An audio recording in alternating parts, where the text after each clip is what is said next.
Hello, and welcome to Cahnmann's Current Events Roundtable. Today, we are going to be addressing a very serious subject, and it's a very painful subject, but we need to be aware of it, which is very, very important.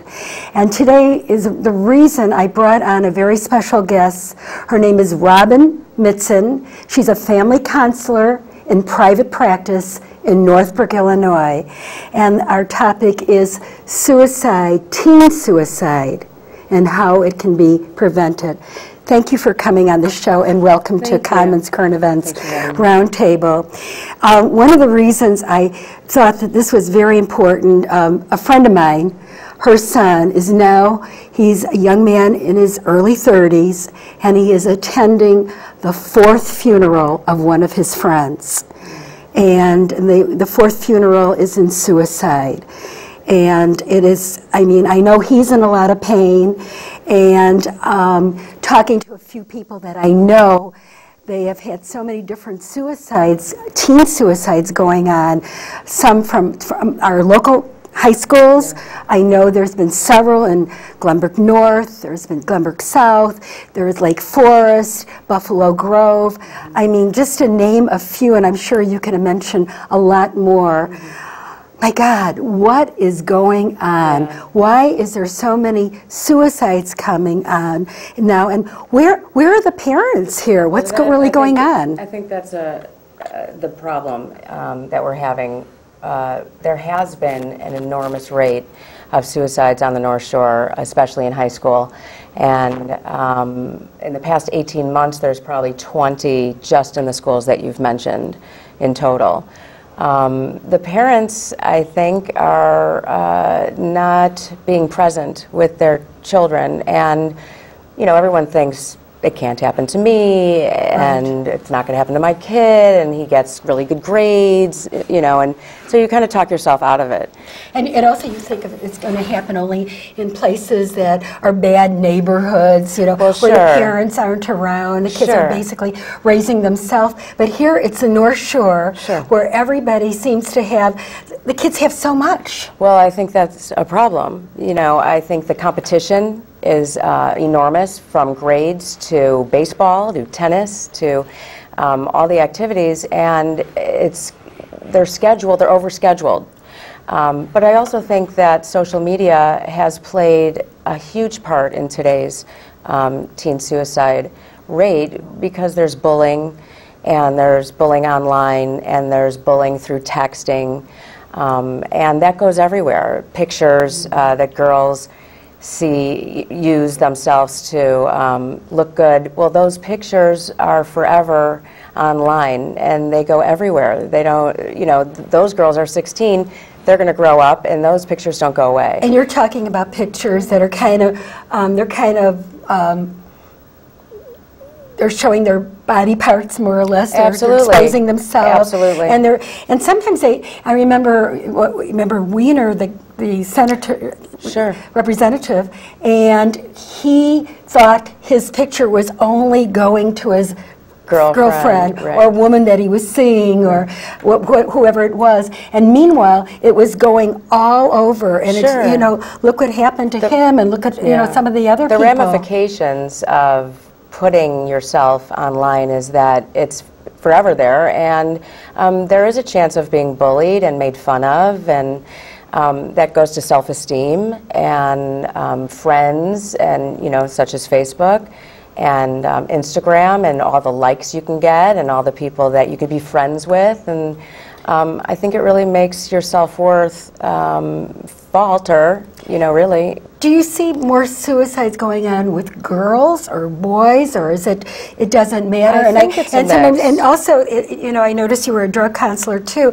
and I know in a situation with one of my girlfriend's son, one of the funerals my God, I can't believe, one of the funerals of children that are in their 20s, and oh my God.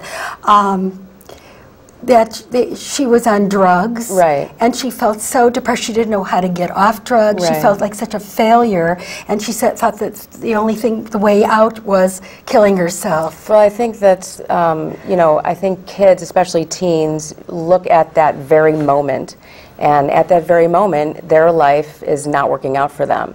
So I think that's where they go. They don't open their eyes to the bigger picture. Mm-hmm. They don't reach out for help. They're feeling so hopeless that they don't realize there's help out there. Even if you call your police station or even a friend's mom, that anyone would be there to help.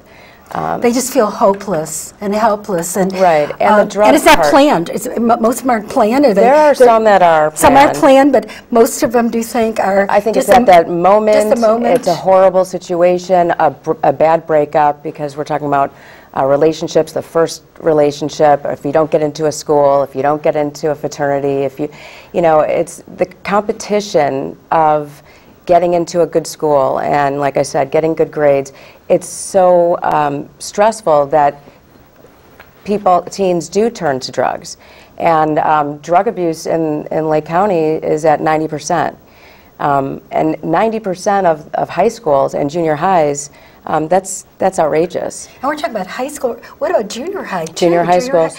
When we were kids, we were still children. In high school, we were kids. We were, enjoying ourselves, going to school dances. Sure. And having they're still doing time. that, but they're doing it with drugs and alcohol. And the drugs and alcohol today, it plays a major role. If you're not going to be a participant, then you're not going to be so-called popular. And so these kids are encouraged. They're encouraged by their friends. They don't want to look like, wimpy or what have you. Or they want to be in the group, and they want to be, it's quite alarming. The depression piece of kids that actually attempt suicide and actually kill themselves. The depression can be looked at. Parents need to be there. Parents think that I'm not going to work while my children are young, and because I'm going to be there for them. But really, the time to be there for them after school is in high school. Mm. So a lot of parents turn, I can work now and I can be home at 5 or 6, but what goes on between 3 and 6, you don't know who's in your house, what they're doing, what they're searching on the web, what they're putting out on the web. And there's many signs to look for. That's interesting because, I remember myself, we were thinking, I'm going back to work when the kids are in high school because they don't need me as much anymore. It's not like when they're little and they're in elementary school, you got to be there. You want to be, your child be a latchkey child. And, by the time they're in high school, it's time to move on. And you're saying just the opposite. I really am. Or finding a job that is your home at 3. Right. You're there. You're having them come into a safe environment. Because you want to see who their friends are. Well, that and what they're doing, and it's lonely to come home alone. And we're talking about all the pressure of just being a hormonal teenager. Mm-hmm. Someone needs to be there. Someone needs to find out how they're doing. Are parents in denial? I think so. I really do. And are they more interested in being their child's friend rather than being the parent? That has been an issue, especially when it comes to stuff that they get. The computers, the laptops, the games, the computer games. That keeps them company, and so the parents are pressure-free. Mm-hmm. But in reality, I think that is denial. And a lot of those games are violent. They're violent. I brought some games for my elementary grandchildren, and I thought, this would be fun for them. And I look at it, and it's violence. I brought them violence. Right. I thought it would be cute, cartoons. I thought it was for children. And they're killing each other. They're killing each other, animals, people, and that's very common. But what you have to look for in certain situations like that, especially with boys, is that they get hooked, and it's very addicting, and they can spend 20 out of 24 hours playing the game, and they have headsets that they go live in the nation, the country, in the world, and they talk to people all over the globe. So at 3 in the morning, they could be talking to someone, you know, in Europe, and and you have to, that's their friends. That becomes their family. That's not real. That's not real, because I noticed one of my grandchildren, he stopped playing sports, and he's now on, is exactly what you're talking about. He's on his headphones, he's playing the games. He seems to be enjoying the game better than he enjoys being with his friends. Right, because it's an interactive game, so everyone's playing from around the world, and you become friends with these people, and you leave the game to go to school for a second, you come back, that's their life. So they're not doing homework, they're in a false, you know, pretense of a family. They're not being present in their life. And once they move out of that and get help for that, with any addiction, they can live a happier life, but this isolates them, and that's one of the huge signs in teen suicide. Isolation. Reclusiveness. Because more and more of the kids are doing that. And you know, it's interesting because I'll go out with my grandchildren, and I tell them the first thing we go out to lunch to put their phones away, because all of a sudden they have their phones, they put it away, and then I find them under the table. Under the table, they're playing with them.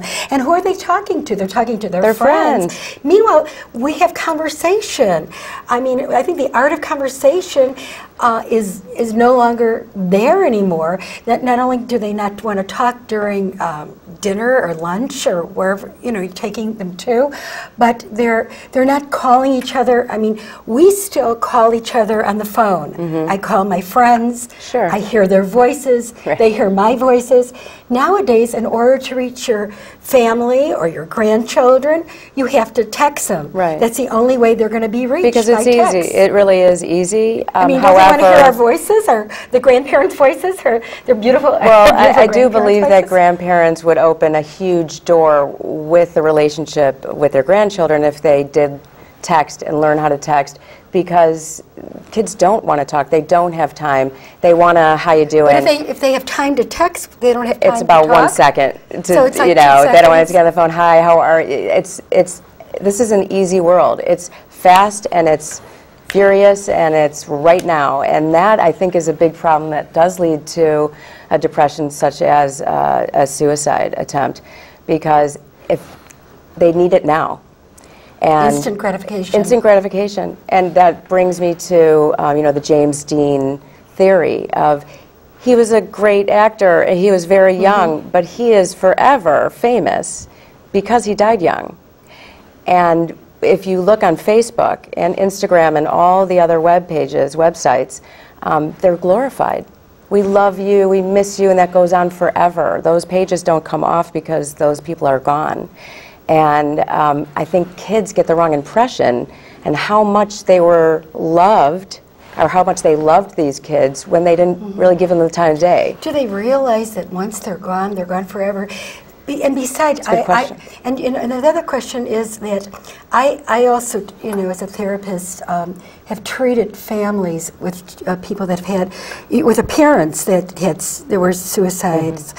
And even the children, the families are ruined forever. It's forever a problem. Oh, and my God. It's not, it's repairable, but it's never gone. It's never gone. And each one feels that if I only saw it, if I saw it coming, if I only did this for them, if I did that for them, and they start blaming themselves. Well, the what-ifs and the guilt, and that's part of the grieving process. However, suicide is very different than a normal death, and a normal death, it's not. You're not questioning. You're not questioning yourself. You don't.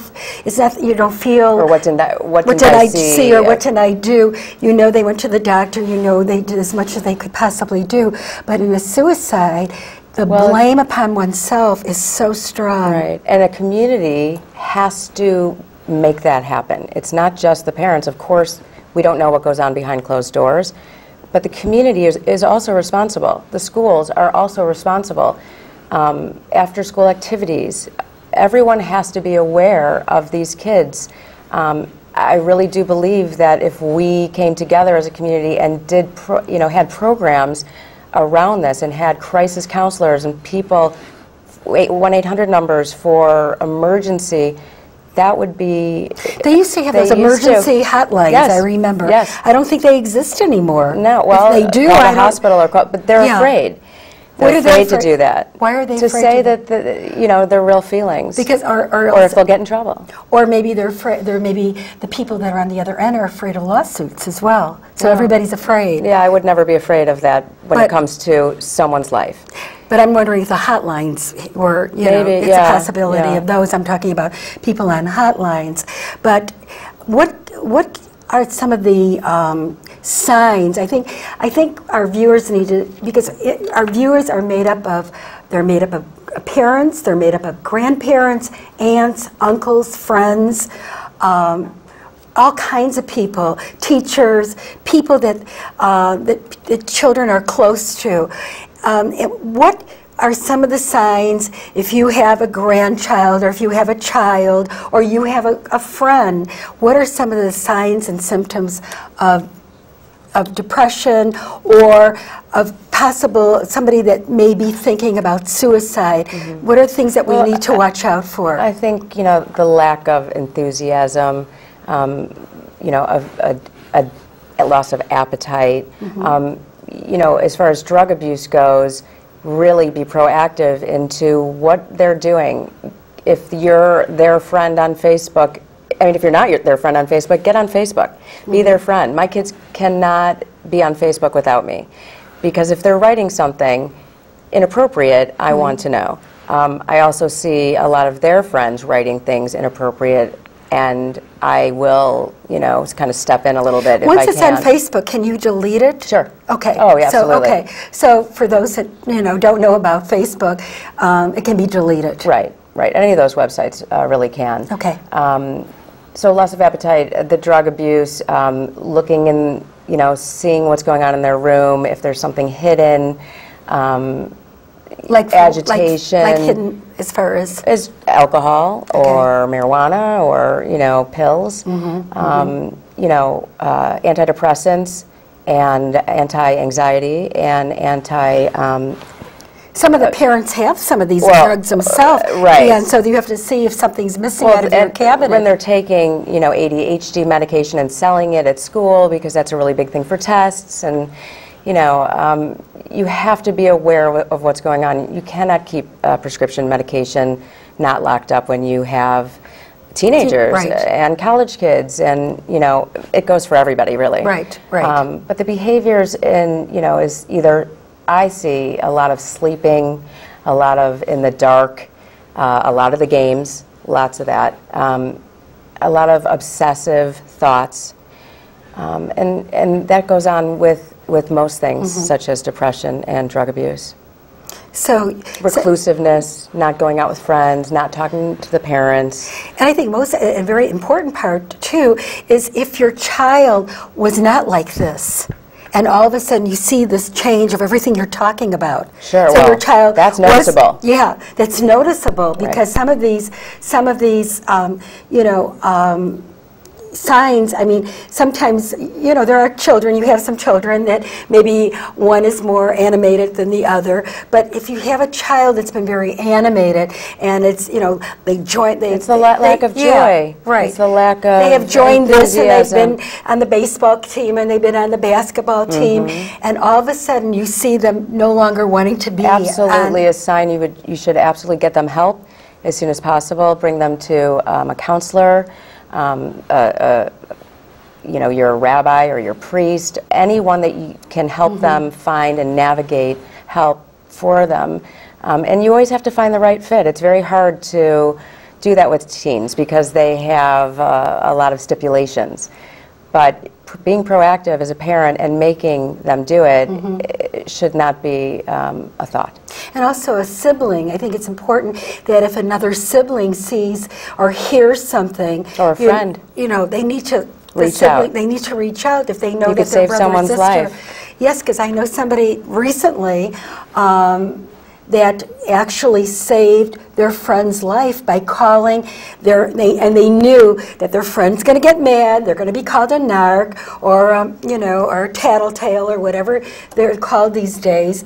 But she reached out and stopped a death from happening. And now the other child she's getting counseling every single day. Great. Right now, that's great. She's in counseling every single day. She's in a individual and she's in a group. Wonderful. And she and the little girl that had to say something, she knew that it may break up their friendship. It's a possibility. And it's worth it. But she said it was worth it because she saved a life. Right.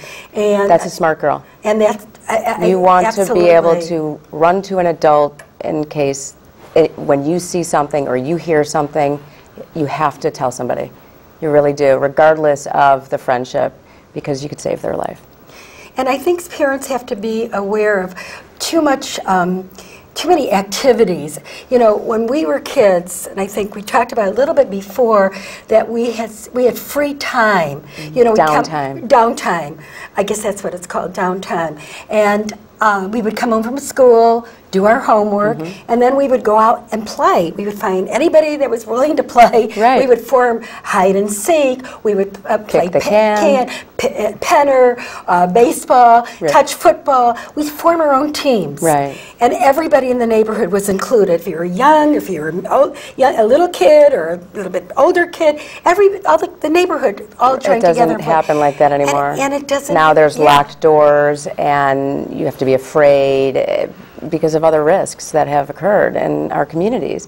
And we are not obsolete being on the North Shore. And that's, I think, the denial of raising a family here. It's thinking it's not. It can't happen here, right? And so they don't have that type of. Everything is teams. Competition, and kids don't have any downtime, any free time, just to do what they want to do. And that's why I think you're right, the instant gratification of the text back. You know, do you want to go out? Whoever answers first is going to be able to go out. Right. If you don't... Well, I'm talking about even going from the baseball practice to the basketball practice to the football practice. And I know my own grandsons, they never have any downtime. I think, when do you eat? Well, you have to rejuvenate and be a family. They eat something on the go at a takeout place, going to the next competition. And that's where the parents have to navigate some family dynamic and stability and a schedule. And boundaries, that's something I teach every day to families and parents. Because if they don't have a schedule and they don't have rules and regulations, those kids run around unsafe and wavering. And although they don't want a schedule, they really do. They really do want a time to come home. My son's friend said to me, I wish my mom was like you. I wish she made me come home at curfew. But she doesn't. So he's walking around, and it's an unsafe feeling. See, so you're saying that kids really want curfews, they want boundaries. Absolutely. And they don't want their parents to be their friends. Absolutely. And parents need to start behaving and becoming parents. And I think that's extremely important. Yeah, absolutely. And I think I see a society where the parents want to be teens. They want to be teens. I've noticed a lot of mothers are dressing like their teenage daughters. Sure. They look like the mothers, the daughters. They all want to look alike. You know, they all want to be the same. But that's not how it works. Yeah. It really isn't. The dynamic of the old-fashioned way and dinner time and curfew, breakfast, being there. Parents having really being dinner, present. Especially parents having dinner together. Dinner Family is a big deal. That is probably, because breakfast is a little bit harder because everybody's out being there to get your kids out the door in a healthy way, not stressful way, matters. And also being home when they get home from school. Absolutely. Now, what if two parents are working? Well, one should be home. Somebody should be home. Somebody needs to be home. Kids should not be walking in alone. And if they're not walking in alone, they're walking into their friend's house. That's not safe either. Why would they have to go to their friend's house in order to be with somebody? So I understand economics, but I also understand that life is more important right now. Unless it's arranged ahead of time. If one parent has to work till 6 o'clock, then you talk to the other mother and make sure she's going to be home, and that parent takes care of your child. And when those parents want to go out, then you do that for the other parent. So always a parent or parents should be available. Grandparent, aunt or uncle, older sibling, you know, anybody that's there and present. And that doesn't mean being there in another room. That really is asking questions and understanding and listening. So the parent, when you're saying the parent should be in the other room, they should be with the children, finding out what their needs are, helping them with their homework if they need it, and if they asking them about their day, what's going on, how do you feel, really getting in depth. And it sounds so simple, right? You know, because it is. How was your day? But everybody's so fast. It's just too fast. And nobody's doing this, and some of these children are beginning to feel left out, alone. They're sad, feeling desperate. They're depressed, outright hopeless, and there are signs. Truly, there are. And if we would just stop and think a little bit, I think, you know, we would be a better community all the way around, from coaches to principals to teachers to aides. I really do. And I see another one here, a complaint of unexplained body aches and headaches, which may include frequent visits to the school nurse. Which is depression. Which is sadness. You know, a lot of times they say they don't feel good, they have a headache. They want to get out of something also. I mean, you have to look for, you know, the teen behavior, the adolescent behavior. And the school nurse should be aware. Proactive. Disruptive behavior in class, neglected appearance, maybe their hair isn't combed, and a lot of absences from school too. Right, and that would go into, you know, the community again. Right. I mean, it's just, you know, it doesn't sound that difficult. It doesn't sound that hard to do, and yet we're you know, I'm looking at, I have a page full of, you know, different things of what to find, feelings of sadness, irritability, loss of interest. I mean, it goes on, and you should, you know, people should know their own children. Right. You know when something isn't right. It should be, you know, if you see it, you have a child, and your child has been a happy child, a child that wants to join. I'd like to join in a basketball game, or I'd like to join in, you know, tap dancing or whatever. Or pom-poms or something, then all of a sudden that child no longer wants to be anywhere. Right. I mean, that's a sign. Those are red flags. Yes, and the red flags really need to be seen. And so if parents would take some time to really research their own children, that would really be a blessing. And you wrote something that you know, we have just a minute or so. Life is not always easy. We all face bumps along the road. Sometimes they are tiny and we hardly feel them, and other times they're like giant potholes. And, you know, I'll help you realize that the anger, sadness, helplessness, or depression you may be experiencing at the moment does not have to last. I've been in your shoes. I've overcome and preserved. You can too. Right. See, and that is, so people can overcome just because they're feeling hopeless and helpless. And there's help out there. And we've all had that. Of course. We're human beings. We're going to have. We've all had trauma in our lives. We've all, you know, and I think the most important thing is to recognize it. And Robin, I am so pleased and happy that you came on the show today. Robin Mitzen, she's a family counselor in private practice in Northbrook, Illinois. I am so happy that you came on the show and gave people some ideas of what this all about, and it's not that complicated. No, it's not. We just have to be there for our children, be there for our grandchildren, be there for our friends, and tell our kids not to be afraid to open up when it's somebody else's. Exactly. Thank you so much. I want to thank you so much for coming, appreciate it. and I appreciate it, and